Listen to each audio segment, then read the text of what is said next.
Okay, video கொஞ்சம் லேட்டாக போடுறதுக்கு சாரி. இப்போ வந்து நம்ம மேக்ஸ் டெஸ்ட்டோட 14வது டெஸ்ட் வீடியோ வந்து பார்க்கலாம். ஒரு கொஸ்டினுக்கு நான் உங்களுக்கு ஒன்று ஒன்றாவே எக்ஸ்பிளைன் பண்ணிடுறேன். ஏன்னா நம்ம வந்து போட்ட சம்ஸ் வந்து அவ்வளோவா இதில் எதுவுமே வரல. ஏன்னா இவங்க என்ன பண்ணியிருக்காங்கன்னா எல்லாமே எக்ஸ்ட்ரா ஜென்ரலாக கேட்டிருக்காங்களே, அவங்க கொடுத்த டாப்பிக்குள்ளேருந்து நிறைய கேட்கவே இல்லை. அவுட் ஆஃப் சிலபஸ்லேருந்து கொஞ்சம் எடுத்திருக்காங்க. நம்ம அவுட் ஆஃப் சிலபஸ் சம்ஸ் எல்லாம் பார்க்க வேண்டாம். இதில் கொடுத்துருக்கிறதுல சில சம்ஸ் வந்து கொஞ்சம் இம்பார்ட்டண்ட்டாக இருக்குது. அதுவும் வந்து நான் அவங்க கொடுத்த சிலபஸ்க்கு மேலே நான் நாளைக்கு டெஸ்ட்டுக்கு உள்ள சம்ஸ் எல்லாம் கேட்டு வச்சுருந்துருக்காங்க. அதனால தான் நீங்கள் செக் பண்ணி பார்த்தீங்கன்னா உங்களுக்கே தெரியும். சரி, இப்போ இதில் வந்து நம்ம கொடுத்துருக்கிற சம்ஸ் எல்லாத்தையும் சிலபஸில் உள்ளதுக்கு எல்லாத்துக்கும் சால்வ் பண்ணிடலாம். ஃபஸ்ட்டு சம் பாருங்கள். இப்போ இதில் ஃபஸ்ட்டு சம் 15 பக்கங்கள் கொண்ட பலகோணத்திற்கு எத்தனை மூலை விட்டங்கள் உள்ளன அப்படின்னு 4 ஆப்ஷன் கொடுத்துருக்காங்க. நமக்கு ஆன்சர் வந்து 90 தான் அப்படிங்கிறது. இந்த மாதிரி மூலை விட்டங்கள் எத்தனை மூலை விட்டங்கள் இருக்குது அப்படிங்கிற மாதிரி கேட்டாலோ, இல்லை இந்த மூலை விட்டத்துக்கு எத்தனை பக்கங்கள் இருக்குது அப்படிங்கிற மாதிரி கேட்டாலோ நம்ம ஒரு ஃபார்முலா ஞாபகம் வச்சுக்கணும். அந்த ஃபார்முலா மட்டும் மறந்துடாதீங்க. ஸோ நம்ம இப்போ ஃபஸ்ட்டு சம் டெஸ்ட்டு 14வது டெஸ்ட்டு, அதோட ஃபஸ்ட்டு சம் பார்ப்போம்.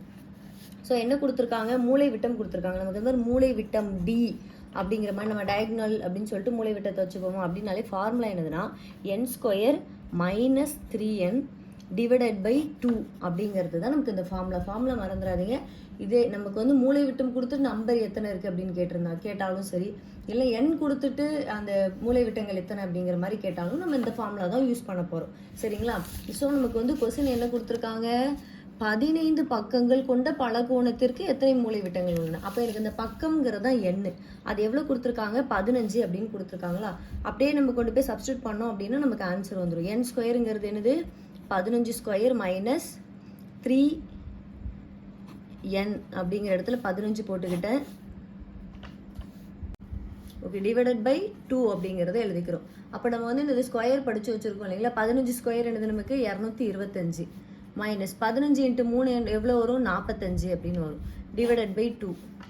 ஸோ இப்போ 225லேருந்து 45 கழிச்சோம். ஸோ 225லேருந்து 45 கழிச்சோம் அப்படின்னா நமக்கு 180 வரும். Divided by 2. அப்படியே நீங்கள் இதை அடித்தோம் அப்படின்னா இப்போ 2 2 9 2 18 இந்த 0 அப்படியே சேர்த்துருவோம். அப்போ நமக்கு ஆன்சர் என்னன்னு கிடைக்கும், எத்தனை மூலை விட்டங்கள் அப்படிங்கிறது 90 தான் நமக்கு ஆன்சர். ஸோ இங்கே நமக்கு என்னது 90 அப்படிங்கிறது ஆன்சர். அப்போ அந்த 15 பக்கங்கள் கொண்ட பலகோணத்திற்கு எத்தனை மூலை விட்டங்கள்னு கேட்டால் ஆன்சர் என்னது 90 அப்படிங்கிறது தான். இப்போ அடுத்தது செகண்ட் சம் பார்க்கலாம். 7 மீட்டர் 8 மீட்டர் 10 மீட்டர் பக்கங்கள் கொண்ட அசம பக்க முக்கோணத்தின் சுற்றளவு காண்க அப்படின்னு கொடுத்துருக்காங்க. நமக்கு அசம பக்கம் அப்படின்னாலே என்னது, இப்போ 3 பக்கங்களும் வேற வேறன்னு அர்த்தம். அவங்களே கொடுத்துருக்காங்க. 3மே 7 மீட்டர் 8 மீட்டர் 10 மீட்டர் அப்படிங்கிறது கொடுத்துருக்காங்க. இப்போ அதுலேயே என்ன தெரியுது, 3மே வேற வேற அளவுகள் தான் அப்படிங்கிறது தெரியுதுங்களா. ஸோ இப்போ நமக்கு செகண்ட் சம் என்னது, 3 அளவுகள் கொடுத்துருக்காங்க. ஒன்று 7 மீட்டர், இன்னொன்று 8 மீட்டர், இன்னொன்று 10 மீட்டர் அப்படிங்கிறது கொடுத்துருக்காங்க. அசம பக்கம் அப்படின்னு கொடுத்துருக்காங்க. 3மே வேற வேற பக்கங்கள்ங்கிறதும் தெரியும். இதோடைய சுற்றளவு என்ன அப்படிங்கிறது தான் எனக்கு வந்து கொஸ்டின்.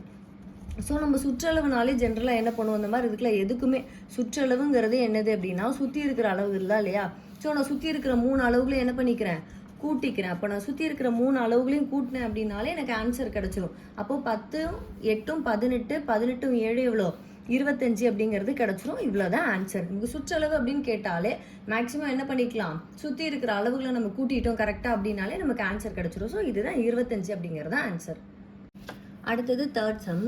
கொடுக்கப்பட்டுள்ள படத்திலிருந்து எக்ஸின் மதிப்பை காண்க அப்படின்னு கொடுத்துருக்காங்க. ஒரு டயக்ராம் கொடுத்துருக்காங்க. இங்கே என்ன கொடுத்துருக்காங்கன்னு பார்த்தீங்கன்னா 100 டிகிரின்னு கொடுத்துருக்காங்க. அதாவது நமக்கு வெளிக்கோணம் எவ்வளோ, இது வந்து என்ன அப்படின்னு பார்த்தீங்கன்னா வெளிக்கோணம். ஸோ இந்த வெளிக்கோணம் எனக்கு எவ்வளோ 100 டிகிரி அப்படிங்கிறது. உள்ளே கொடுத்துருக்கிற கோணங்கள் பாருங்கள், ஒன்று 50 டிகிரின்னு கொடுத்துருக்காங்க, இன்னொன்று எக்ஸ்ன்னு கொடுத்துருக்காங்க. நான் உங்களுக்கு ஆல்ரெடி நீங்கள் ப்ரீவியஸ் வீடியோலாம் பார்த்துருந்தீங்க அப்படின்னா அதில் சொல்லியிருப்பேன். இப்போ வெளிக்கோணமானது ஒரு 1 மார்க்லேயே கொடுத்துருப்பாங்க.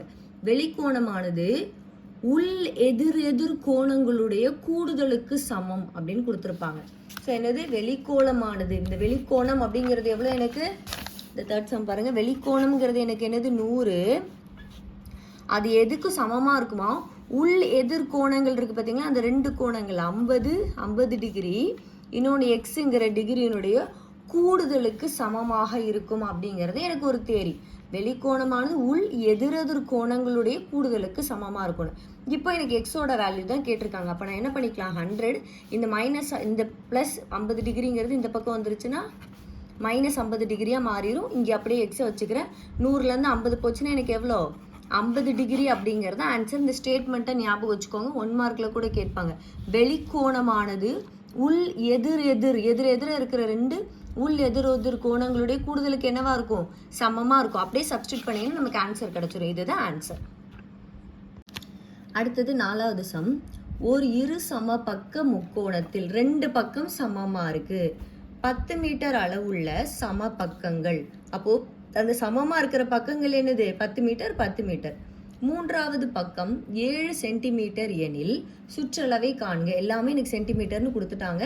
சுற்றளவு கேட்காங்க. சுற்றளவு அப்படின்னாலே என்ன பண்ணுவோம், சுற்றி இருக்கிற அளவுகளை கூட்டுருவோம். அந்த சம்மோட ஆன்சர் வந்து 27. எப்படிங்கிறத பார்ப்போம். இப்போ 4வது சம் பாருங்க, என்ன கொடுத்துருக்காங்க, எனக்கு ஒரு இரு சம பக்கம் அப்படிங்கிறத கொடுத்துருக்காங்க. அப்போ 2 பக்கம் எனக்கு சமமாக இருக்குது. அந்த 2 பக்கம் சமமாக இருக்கிறதோட மதிப்பு என்ன கொடுத்துருக்காங்க, 10 சென்டிமீட்டர் 10 சென்டிமீட்டர்னு கொடுத்துட்டாங்க. 2 பக்கத்தோட அளவு சமமாக இருக்குது. அதோட அளவு என்னது, 10 சென்டிமீட்டர்னு கொடுத்துட்டாங்க. 3வது பக்கம் எனக்கு என்னன்னு கொடுத்துருக்காங்க, 7 சென்டிமீட்டர்னு கொடுத்துருக்காங்க. அப்போது 10 + 10 + 7 = என்னது, 27. ஏன் 20 கூட்டியிருக்கோம், சுற்றளவுனாலே சுற்றி இருக்கிற அளவுகளை கூட்டிட்டா சுற்றளவு கிடச்சிரும். ஸோ 27 சென்டிமீட்டர் அப்படிங்கிறத எனக்கு என்னது ஆன்சர்.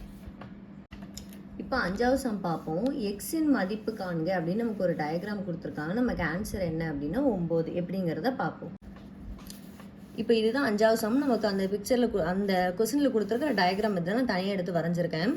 இங்கே என்ன கொடுத்துருக்காங்க அப்படின்னா, ஒரு முக்கோணம் கொடுத்துட்டு அதுலேயும் நடுவில் ஒன்று இது ஒரு முக்கோணம், இது ஒரு வேறு ஷேப்பு அப்படிங்கிற மாதிரி நமக்கு கொடுத்துருக்காங்க. இங்கே எனக்கு என்ன கொடுத்துருக்காங்க அப்படின்னா, இங்கே 3ங்கிறது கொடுத்துருக்காங்க, இங்கே 2ங்கிறது கொடுத்துருக்காங்க. இது மொத்தமாக சேர்த்து எனக்கு எவ்வளோனா 6 சென்டிமீட்டர்னு கொடுத்துருக்காங்க. அப்போது எனக்கு இங்கே வரைக்கும் 2 அப்படிங்கிறது கொடுத்துட்டாங்கன்னு வச்சுக்கோங்களேன். இங்கே மொத்தமாக 6னா அப்போ மீதி எவ்வளோ இருக்கும், இங்கே 2, இங்கே மொத்தமாக 6. அப்போ 6ல் 2 போயிடுச்சுன்னா மீதி இங்கே, அப்போ இங்கே இந்த வேல்யூ எனக்கு எவ்வளவா இருக்கும், 4 சென்டிமீட்டர்னு இருக்குங்களா. அப்போ நான் இந்த 4 சென்டிமீட்டர் கண்டுபிடிச்சிட்டேன். இந்த மாதிரி கொடுத்துருந்தாங்க அப்படின்னாலே நம்ம என்ன பண்ணணும் அப்படின்னா, இது வரைக்கும் எடுத்துக்கோங்க. இது வரைக்கும் ஒன்றாவும் இது வரைக்கும் நம்ம என்ன பண்ணுவோம், ஒன்றாவும் எடுத்துக்கிறோம். இப்படி போடும்போதே நமக்கு எக்ஸோட வேல்யூ கிடச்சிடும். இதுலேருந்து இது வரைக்கும் ஒரு இதாகவும் எடுத்துக்கிறேன்.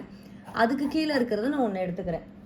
அப்போ நான் எப்படி எழுதிக்கிறேன் அப்படின்னா, இந்த பிபி அப்படிங்கிறது, இந்த பிபி அப்படின்னு இருக்கிறது பார்த்தீங்களா, இந்த பிபி டிவைடட் பை இந்த ஏபி அப்படிங்கிறது ஈக்குவல் டு எதுக்கு ஈக்குவலாக இருக்குது, இந்த 2க்கும். அப்போ எனக்கு என்ன வரும் அப்படின்னா, பிஆர் இங்கேருந்து இங்கே இருக்குங்களா, இந்த பிஆர் அப்படிங்கிறது, அதாவது ஃபஸ்ட்டு இங்கேருந்து இது வரைக்கும், அப்புறம் இங்கேருந்து இது வரைக்கும் இந்த பிஆர் அப்படிங்கிறது எனக்கு எதுக்கு ஈக்குவலாக இருக்கும், இந்த டிவைடட் பை கியூஆர் அப்படிங்கிறதுக்கு எனக்கு ஈக்குவலாக இருக்குது. இப்போ அப்படியே வேல்யூ எடுத்து சப்ஸ்டிட் பண்ணலாமா. பிபி அப்படிங்கிறது எனக்கு என்னது இவ்வளோ 2, ஏபிங்கிறது என்னது 3, பிஆர் அப்படிங்கிறது எனக்கு மொத்தமாக எவ்வளோ 6 சென்டிமீட்டர் டிவைடட் பை கியூஆர் அப்படிங்கிறது எனக்கு என்னவா இருக்கீங்க, எக்ஸ்ன்னு இருக்குது. So X. அப்போனா எனக்கு எப்படி நேராக இருக்கிறத நான் அடிச்சுக்கலாமா. அப்போ 2 2 3 2 6. அப்போது கிராஸாக இருக்கிறத என்ன பண்ணிக்கலாம், பெருக்கிக்கலாம். 3 9. அப்போ எனக்கு என்ன ஆன்சர் கிடைக்கும், எக்ஸ் ஈக்குவல் டு 9ங்கிறது ஆன்சர் கிடச்சிருச்சு. இப்போது 6வது சம் பார்ப்போம். படத்தில் கொடுக்கப்பட்டுள்ள அரைவட்டம் ஏசிபி. ஸோ இது என்ன கொடுத்துருக்காங்க, அரைவட்டம். அரைவட்டம்ங்கிறது வந்து ஏசிபிங்கிற அரைவட்டம் மற்றும் கால்வட்டம். கால்வட்டம் எவ்வளோவா, இந்த ஓபிசிங்கிறதான். அரைவட்டம்ங்கிறது இது, கால்வட்டம்ங்கிறது இது. 2த்தோடைய பரப்பளவை காண்க அப்படின்னு சொல்லிட்டு எனக்கு என்ன பண்ணியிருக்காங்க, 4 ஆப்ஷன் கொடுத்துருக்காங்க. இதுக்கு சி 77, 38.5 அப்படிங்கிறதா எனக்கு வந்து ஆன்சர். எப்படின்னு பார்ப்போம். இப்போ பாருங்க 6th சம். இதுதான் நமக்கு பிக்சரில் கொடுத்துருந்தது. இந்த அரைவட்டம்ங்கிறது ஏசிபி, இது 3த்தையும் சேர்த்து என்ன பண்ணுறாங்க, இது ஒரு அரைவட்டம். நமக்கு பார்த்தாலே தெரியுது இல்லைங்களா, இது அரைவட்டம். இதோடைய பரப்பளவு ஃபஸ்ட்டு கேட்டிருக்காங்க. நம்ம அப்போ வந்து இது அரைவட்டம், வட்டம்னாலே என்னது πr² தான் நமக்கு ஃபார்முலா. வட்டத்தோட பரப்பளவு என்னது, வட்டத்தோட பரப்பளவு எனக்கு πr². அரைவட்டம்னா ஒன்றுமே பண்ணலாம், டிவைடட் பை 2 போட்டோம்னா அரைவட்டம், அவ்வளோதான். நமக்கு இங்கே பையோட வேல்யூ கொடுக்கல, அதனால் நான் என்னென்னு எடுத்துக்கிறேன், 22 டிவைடட் பை 7ன்னு எடுத்துக்கிறேன். இன்ட்டு 6ங்கிறது எனக்கு ரேடியஸ், இதுதான் ரேடியஸ் இல்லைங்களா, அதை என்னென்னு வச்சுக்கிறேன், 7 × 7 டிவைடட் பை 2 அப்படின்னு வச்சுருக்கேன். ஸோ அடிக்கலாமா, அந்த 7க்கு 7 அடிச்சிடலாமா, 2க்கு 11 அடிக்குமா? அப்போ 11 × 7 எவ்வளோ? 11 × 7 77 அப்படிங்கிறத கண்டுபிடிச்சிட்டோம். இது அரை வட்டத்துக்கு கண்டுபிடிச்சிட்டோம். அடுத்தது கால்வட்டம். கால்வட்டம்ங்கிறது என்ன கொடுத்துருக்காங்க? பிஓசி அப்படின்னு கொடுத்துருக்காங்க. ஸோ இந்த பிஓசி இது வரைக்கும் நம்ம எடுத்து பண்ணணும் அப்படின்னு சொல்லியிருக்காங்க. ஸோ இதுக்கும் பரப்பளவு தான் கேட்டிருக்காங்க. இதோட பரப்பளவு ஃபார்முலா என்னது? வட்டத்தோட ஃபார்முலா என்னது? πr² டிவைடட் பை கால்னா என்னது? 4ல் 1 பங்குன்னு அர்த்தம். இதில் மொத்தம் 4 பங்கு இருக்கா? இந்த 4 பங்குல 1 பங்கு. அப்போ என்ன பண்ணிடுவேன்? நான் கீழே 4ன்னு போட்டுருவேன். இதுக்கும் பையோட வேல்யூ கொடுக்காததுனால 22 டிவைடட் பை 7 இன்ட்டு ஆரோட வேல்யூ என்ன போட்டோம்? ஆர் வந்து நமக்கு 7 தான் ரெண்டுக்குமே. ஏன்னா இங்கே தான் 7 தான் கொடுத்துருக்காங்க. அப்போது 7 × 7 டிவைடட் பை 4 அப்படிங்கிறது. நான் என்ன பண்ணிடுறேன்? 7க்கு 7 கட் பண்ணிடலாம். 2 2 4 11 தடவை 22ன்னு கிடச்சிருச்சுங்களா? அப்புறம் நம்ம என்ன பண்ணிக்கலாம்? இந்த 7ஐயும் 11ஐயும் பெருக்கணும் அப்படின்னா 77ங்கிறது கிடைக்கும். 77 டிவைடட் பை 2ன்னு கிடைக்கும். ஆனால் ஆன்சர் 77 டிவைடட் பை 2 அப்படின்னு கொடுக்கல. அதனால் என்ன பண்ணிக்கலாம்? இன்னும் நம்ம வந்து பாயிண்ட் பண்ணி இன்னும் சிம்பிளிஃபை பண்ணிக்கலாமா? அப்போது 3 2 6 மீதி 1 8 2 16 புள்ளி ஒரு 1 சேர்த்துட்டோம் அப்படின்னா என்ன வரும்? I2 10 அப்படின்னு வருமா? ஏன்னா இங்கே மீதி 1 வரும். அதோட ஒரு புள்ளி வச்சு ஒரு 0 சேர்த்துக்கிட்டேன் அப்படின்னா I2 10ன்னு கிடைக்கும். அப்போ ஆன்சர் என்னது? 38.5 அப்படிங்கிறதா கால்வட்டத்தோட ஆன்சர். அப்போ எனக்கு மொத்தமாக ஆன்சர் என்ன கிடைக்கும்? அரைவட்டம் 77 கால்வட்டம் 38.5ங்கிறது தான் நமக்கு ஆன்சர். ஸோ இது அந்த ஆன்சர் தான் நமக்கு சியில் கொடுத்துருக்காங்க 77. இப்போ இதில் பார்த்தீங்கன்னு வச்சுக்கோங்களேன், ஆப்ஷன் பாருங்களேன். ஃபஸ்ட்டு நம்ம அரைவட்டம் கண்டுபிடிச்சிட்டோம்னாலே 77ன்னு ஒரே ஒரு ஆப்ஷனில் தான் கொடுத்துருக்காங்க. அதனால் நம்ம திருப்பி கால்வட்டத்துக்கும் போட்டு பார்த்துக்கலாம். டைம் வேஸ்ட் பண்ண தேவையில்லை. எனக்கு எல்லாம் தெரியும், எனக்கு கால்வட்டத்துக்கு எனக்கு ஃபார்முலா தெரியும், நான் போட்டு பார்ப்பேன்னா நமக்கு எக்ஸாமில் டைம் தான் வேஸ்ட் ஆகும். 4 ஆப்ஷனையும் ஃபஸ்ட்டே பார்ப்போம். ஒரே ஒரு ஆப்ஷன்லேருந்து எனக்கு 77 கொடுத்துருக்காங்க அப்படின்னா என்னது? டக்குன்னு அந்த ஆப்ஷனே எடுத்துகிட்டு போயிடலாம். மற்றதெல்லாம் சால்வ் பண்ணி கால்வட்டம் சால்வ் பண்ணி பார்க்கணும்னு அவசியமே இல்லை. நான் உங்களுக்கு எக்ஸ்பிளைன் பண்ணுங்கிறதுனால இப்போ பண்ணி சொல்லியிருக்கேன். அடுத்தது 7வது சம் பாருங்க. ஒரு முக்கோணத்தின் 3 கோணங்களின் இரு சமவெட்டிகள் சந்திக்கும் புள்ளி டேஷ் ஆகும் அப்படின்னு கொடுத்தாலே நமக்கு ஆன்சர் என்னதுன்னா உள்வட்ட மையம். ஞாபகம் வச்சுக்கோங்க, ஒரு முக்கோணத்தின் 3 கோணங்கள் இருக்குங்களா, அந்த 3 கோணங்களுடைய இரு சமவெட்டிகள் எந்த புள்ளியில சந்திக்கும் இல்லைங்களா, அந்த இரு சமவெட்டிகள் சந்திக்கிற புள்ளிக்கு பேர் என்னது? உள்வட்ட மையம் அப்படிங்கிறது தான் நமக்கு ஆன்சர். இதை ஞாபகம் வச்சுக்கோங்க.